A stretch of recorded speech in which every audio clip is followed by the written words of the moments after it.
Now on KGW News, beware of break-ins. We'll show you where dangerous shards of broken glass are becoming all too common. It's extremely frustrating. I mean, it's infuriating, you know. Plus, it's Portland's alternative to police. But is the street response team really taking a load off officers? And if your vaccine card is looking a little worse for the wear, Oregon finally rolls out an electronic option. Then later, what police had to do to catch this piggy perp found wandering the streets. Your news starts now. Thank you for watching. I'm Laurel Porter. And I'm David Molko, and we begin tonight with terrifying moments for a Vancouver mother when a thief took off with her car with her 3-year-old daughter in the back seat. Now, we want to tell you right away the child is safe, but the suspect is still out there. Here's a look at the kind of SUV that was stolen. It's a brand new gray Volkswagen Atlas with Washington license plate, and take a look at the CCC 3903. The suspect is a white man, likely in his 40s. He's heavy set with brown hair and a beard. If you see the vehicle, call 911. Now, police say the mom was dropping off 2 of her other kids at a sitter's house this morning on 119th Avenue. She left the car running with the 3-year-old strapped in the car seat for just a few moments. The car was gone by the time she came back out. Now, while she was on the phone with 911, another call came into dispatch saying a child had been found in a parking lot about 6 miles away. The suspect apparently abandoning the girl still in her car seat near the C-Mark Clinic. Fortunately, she was reunited with mom a short time later, and she will be okay. Oh, how terrifying. Well, new tonight, we're hearing from multiple victims of car break-ins at public parks and trailheads. They tell us it's happening more and more in the metro area, and they are frustrated. Catherine Cook talked with victims and park officials about what, if anything, can be done about it. Like so many people, It's kind of my retreat. John Taylor cherishes Forest Park. I come here hiking 3 days a week. It's a place where he can clear his head and breathe fresh air. But lately, it's lost a little appeal. 3 weeks ago, John's wife came up to this very spot. She parked along Northwest 53rd Drive at the Wildwood Trailhead and went for a short run. And she came back, and there were 5 cars, including hers, that had been broken into. So, they broke both the side window and the back window. She had not left any valuables inside, visible or otherwise. It's extremely frustrating. I mean, it's infuriating, you know. And then there's Jay. Just a few days ago, I came through, and there was 3 car break-ins here when I was on my bike and went down the street. He says someone also just broke into his daughter's car up here. As you can see, she had left valuables in plain sight. In just about every turnout along this stretch, we found broken glass. On this lot, Portland Parks and Rec posted a sign warning people to remove all valuables from vehicles. A few feet away, more broken glass. I had no idea that it was anywhere near that bad. Portland Parks tells us they don't track data on car break-ins, but their response to them includes increasing patrols. The cops don't do anything. It's very low priority for them to come out, so there really isn't any recourse. While it might feel pointless to file a police report, Portland Parks and Rec says it's an important way to help them and police track where these break-ins are happening so they can work together on finding solutions. Things work a little differently in Oregon's state park system. We have a really robust tracking system. Clay Courtwright is district manager with the Oregon Parks and Recreation Department. He tells us here at Tryon Creek State Natural Area, they've tracked around 6 break-ins in the last 6 months. In other more secluded state parks, numbers are higher. Wherever you may be in an Oregon State Park, it's a good idea to safeguard your valuables. Criminal activity is up nationwide, and so we want everyone to be aware and kind of everyone do our part to keep each other safe. It's why they post these signs. Courtwright suggests taking what you need with you on the trail and leaving the rest at home. Seems basic, but so many people take those tips for granted. He says crooks often case parking areas. They see when visitors put valuables under their seats, glove boxes, or trunks. Once you smash the window, you have a trunk lever, so that's the access to your trunk. The reality is theft happens in state and city parks. Jay Just get this known to everybody. just hopes people believe it. In Northwest Portland, Catherine Cook, KGW News. Let's get you caught up tonight on tonight's other headlines now. The right lane of I-5 near Kalama, Washington is still blocked while tow trucks work to remove a semi that tumbled down an embankment there. As one of 2 commercial trucks involved in that crash. It also damaged 3 cars. The one semi that is still stuck ended up in the Columbia and leaked fuel into the water there. Somehow, despite the scope of this crash here, no one was seriously hurt. A man was arrested for breaking into a Northwest Portland condo last night and trashing it.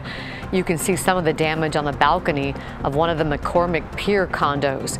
Police believe the man somehow got onto the roof of the condo, then dropped down onto the balcony and broke in with people inside. The residents ran. They weren't hurt. The suspect then armed himself with knives and a hammer and trashed the place. Officers evacuated nearby homes and spent several hours negotiating with the man. He surrendered just before 1 a.m. Really terrifying there. Okay, police have released a photo of the officer shot and wounded yesterday at a truck stop in Marion County. As far as we know, Jesse Ponce is in stable condition. He is expected to recover from his injuries. Oregon State Police are investigating the shooting. A SWAT team was trying to arrest a man on weapons charges when shots were fired. The suspect was killed. Ponce was injured. A Marion County deputy is on leave. Investigators aren't saying who shot who. Well, to our homeless crisis, and today local leaders got an update on how well Portland's newest first responder team, that's Portland's Street Response, is working. Let's bring in Alma McCarty now. Just to remind our viewers, this is about an alternative to police under certain circumstances when people call 911. Alma, what is the bottom line here? David, PSU researchers are praising Portland Street Response in a 144-page report showing the initiative demonstrated success in meeting year 1 goals. And they also say what started as a small pilot program just over a year ago has a promising future. After 1 full year and 903 service calls, Portland Street Response gets high marks from researchers at Portland State University. Portland Street Response has come so far in a very short amount of time, from a small pilot program in one neighborhood to a citywide movement that has fundamentally changed Portland's first response system. The program, created in early 2021, dispatches small teams of crisis counselors and paramedics instead of police to nonviolent behavioral and mental health calls. Dr. Greg Townley, co-founder of PSU's Homelessness Research and Action Collaborative, presented the Year 1 report to City Council members in a work session Tuesday. The clearest, most pressing goal guiding the implementation of Portland Street Response was to reduce police interactions with people who have not committed a crime. Some key findings in this new report: the neighborhoods where Street Response was active saw a 4% reduction in total calls traditionally responded to by police, a 27% reduction in police response on non-emergency welfare checks, and a 12% reduction in firefighters responding to behavioral health and illegal burn calls. Of the 900 calls Portland Street Response was dispatched to, none of them resulted in arrests. Researchers found an overall positive attitude surrounding PSR from both the people in need of assistance to the general public to other first responders.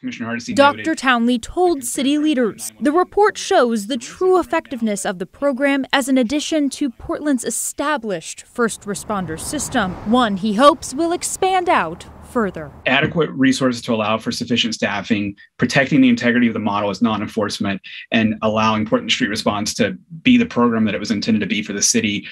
I think you have a real win on your hands here with this program, and I want to make sure that it retains that core mission that was informed by community from the start. Last month, city leaders announced Portland Street Response's citywide expansion. The pilot program started with 6 staff members, and it will expand to 20 full-time. During today's meeting, the manager told council that ideally they want 16 teams, a total of 58 full-time employees. It's great to see that success. Thank you, Alma. Salem is having success with one of its efforts to get people into housing. They're opening more micro shelters tomorrow. Church at the Park runs this village that focuses on getting women off the street. Salem has a large population of women who are homeless. Kay Carey has been staying at this shelter for about a year. That's after 6 years living in a tent. I have the stability of being more permanent. We're not looking over our shoulder because the cops are going to come in and tell us to move. There are also case managers on the site to help people with medical care, jobs, and apartment searches. There is still a lot more need, though. 400 people are on the wait list for one of these micro shelters, so the new shelters will be filled quickly. Vancouver has a similar setup called Hope Village. Tonight on The Story, our Pat Doris got a tour of the shelters and asked city leaders what were the most important lessons they learned while creating the village. You can see his full report now on the KGW YouTube channel. Well, it is a stark reminder the pandemic is not over. We have 2 high-profile COVID cases tonight to report on. Vice President Kamala Harris and Oregon Senator Ron Wyden. The vice president says she does not have symptoms and will work from home while in isolation. Harris has not been in close contact recently with President Joe Biden or the First Lady. She is the highest-ranking official in the Biden administration, though, to test positive for the virus. Okay, Senator Wyden, on the other hand, was in close contact with the president just last week during Biden's visit to Portland. A reminder, CDC guidance says a person with COVID-19 is considered contagious 2 days before a positive test. 2 days, so Wyden's interaction with the president 5 days ago was likely before he was contagious. Now, currently, Senator Wyden's office says he is working from his home in the nation's capital. Wyden tweeted this morning he's found out he has COVID as part of routine testing. He said he is doing okay and that he has mild symptoms. Of course, we wish them all a speedy recovery.